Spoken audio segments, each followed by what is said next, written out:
SABC2. Every time I turn, Nyabingi music is the most original form of Rastafarian music. It is played at worship ceremonies called ground nations, which include drumming, chanting, and dancing, along with prayer and ritual smoking of ganja. The Nyabingi drums are an integral part of this music. There are three basic drums: the repeater, the funde, and the bass drum.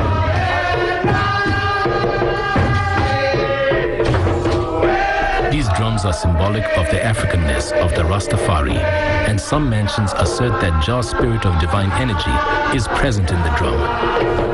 The Nyabingi drums are played only by capable Rasta brethren during the hour of chanting. These are known as Bingi warriors. With the drums going and the tempo mounting, attendees are enabled to connect with each other in worship. The drums, especially for I and I, it is very important, you see, for I and I, it is like to get I and I in that oneness. While Nyabingi music has been used more for private Rastafari gatherings, on a broader scale came reggae.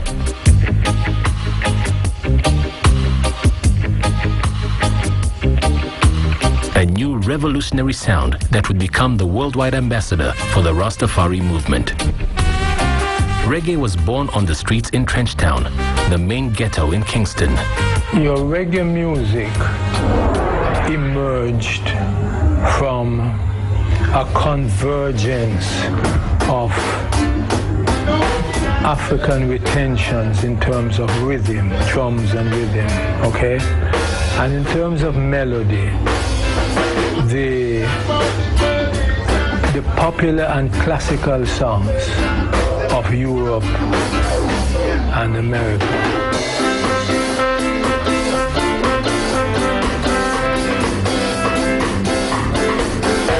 Now, Rex, regis, from the Latin, is about the king. You see? Rex, king, reggae, or Rex, regis, reggae. Now, reggae, you can say, is music for the king.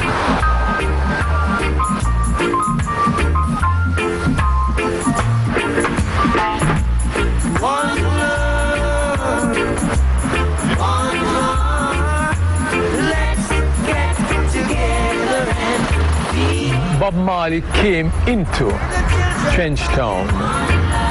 Peter Tosh and Whaler also came into Trenchtown. Now, of all the villages and settlements that advocated Rastafari, Trenchtown became the most prominent. It became most noticeable by the authorities because you had such a creative, artistic and industrial expression from these people who were humble and full of love, and at the same time in their defiance of Babylon, in peace and in inward rediscovery of self. They were threatening because they were able to exercise the dialectics of peace and war.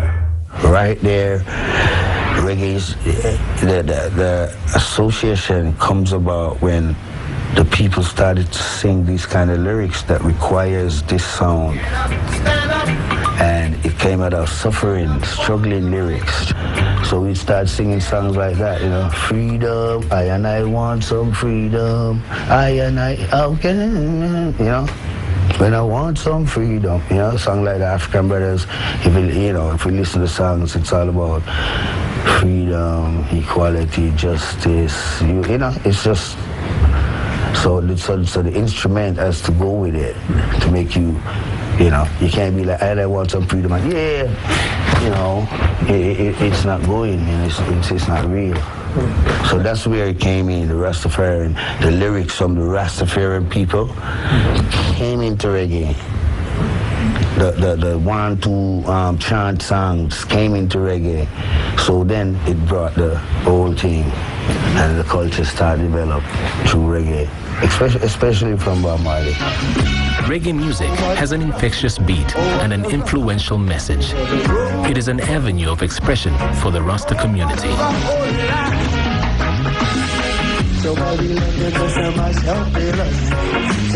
Dumi Matlangu is a young Rastafarian back in South Africa who got introduced into the movement through the influence of reggae music. What attracted me was,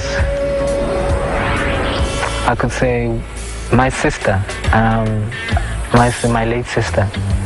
She bought me my first Bob Marley album, and when I listened to that album, I was like, wow, this guy, where does he come from? Why is he talking all of this stuff, And he talked about love, he talked about peace, he talked about unity, he talked about the Most High, he talked about things that not many musicians spoke about within other music genres.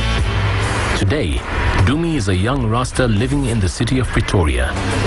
He is also contributing to spreading the Rasta message through a radio program he co-produces and presents at UNISA, where he is an economics student. At the radio station, UFM, Dumi works with another Rasta, Sister Masejo. Together, they present a social and cultural issues program with a Rasta flavor. You're listening to 98.9. This is the Afri-Dub station, and this is your selector, Ras, and I'm not alone, I'm with my sister. How are you doing? I'm very ideal. While the movement has mainly, due to reggae music, recruited a large following among youth in South Africa, rising into Rastafari from a conservative family setting usually meets parental and community concerns. The community out there doesn't really know much about Rastafari and would somewhat be kind of objective, towards Rastafari, in a sense that they still have reservations about us, and most especially your parents. You find you're rising, they don't know where you get the new teachings, how come my child is changing? Oh God, Mom, my child is growing dreadlocks, he's gonna live in the bundus, he's gonna start going crazy. There's this new Haile Selassie you speak of. Who is he? Where does he come from? And there's the ganja that they don't know about, and they're gonna think you're gonna turn to some junkie, and you know what I'm trying to say. So, yes, but it's just simply out of love that they fight with you. In the spirit of sharing his faith, he created a platform of information for other Rastas. Dumi founded the Rasflex, a lifestyle magazine that deals with issues relating to the movement. The magazine attracts Rasta freelance writers and enjoys a growing national distribution in Rasta circles. Dumi also distributes other publications weekly to numerous shops and garages in the Centurion and Pretoria area where he lives.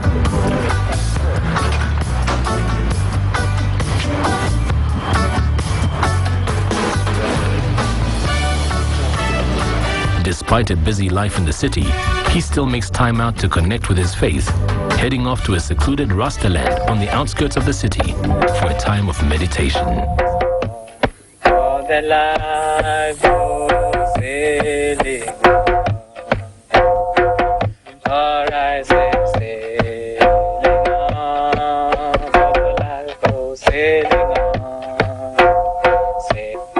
In accordance with Rasta beliefs, many Rastas work with their own hands, preferring self-employment to the formal system.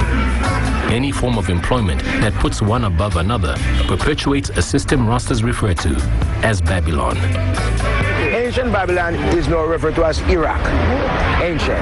And that is where the word Babylon came from the time of Nebuchadnezzar coming down. And that is Iraq today. But when we say Babylon now, we are not speaking backward to restrict or to pinpoint Iraq. We speak of Babylon now, represented now by an evil system. And I don't want to hurt no one, but we refer to Babylon as the Illuminatis. Yes, the ones that are the shadow governments, the ones that shape and fashion human destiny, and the ones that seek to control. These are the people now that are behaving contrary to the Spirit of Christ or His commandments. So we call it the Babylonian ways. It's not the ways of Rastafari. Because Rastafari people follow the compass, which is the Holy Scriptures. This belief has encouraged Rastas to start their own businesses, an indication that they are indeed masters of their own destiny.